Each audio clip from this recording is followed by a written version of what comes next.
സമുദ്രം നമ്മൾ വിചാരിക്കുന്നതിലും എത്രയോ ആഴമുള്ളതാണ്. ഒരു നിമിഷം ആലോചിച്ചു നോക്കൂ, നിങ്ങൾ കടൽത്തീരത്ത് നിന്ന് പതുക്കെ ആഴങ്ങളിലേക്ക് നടന്നു പോവുകയാണെന്ന്. വെറും 10 മീറ്റർ ആകുമ്പോൾ തന്നെ നിങ്ങളുടെ ശരീരത്തിനു മുകളിൽ മറ്റൊരു അന്തരീക്ഷമർദ്ദം, അറ്റ്മോസ്ഫെറിക് പ്രഷർ അനുഭവപ്പെട്ടു തുടങ്ങും. നമ്മൾ താഴേക്ക് പോകുന്തോറും കാര്യങ്ങൾ കൂടുതൽ കൗതുകകരമാകും. 214 മീറ്റർ എത്തുമ്പോൾ നമ്മൾ ഒരു മനുഷ്യൻ ശ്വാസമടക്കി പിടിച്ച് റെക്കോർഡിട്ട ആഴം പിന്നിടുകയാണ്. അവിടെ പിന്നെ കടുത്ത തണുപ്പും ഇരുട്ടുമായിരിക്കും. 828 മീറ്റർ എത്തുമ്പോൾ ലോകത്തിലെ ഏറ്റവും വലിയ കെട്ടിടമായ ബുർജ് ഖലീഫ പോലും കടലിനടിയിലാകും. 1000 മീറ്റർ പിന്നിടുന്നതോടെ സൂര്യപ്രകാശം പൂർണ്ണമായും ഇല്ലാതാകുന്നു.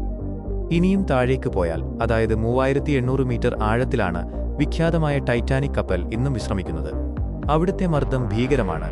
ഏകദേശം 350 അന്തരീക്ഷമർദ്ദത്തിന് തുല്യമാണത്. സമുദ്രത്തിലെ ഏറ്റവും ആഴം കൂടിയ ഭാഗമായ ചലഞ്ചർ ഡീപ്പ് 10935 മീറ്റർ താഴെയാണ്.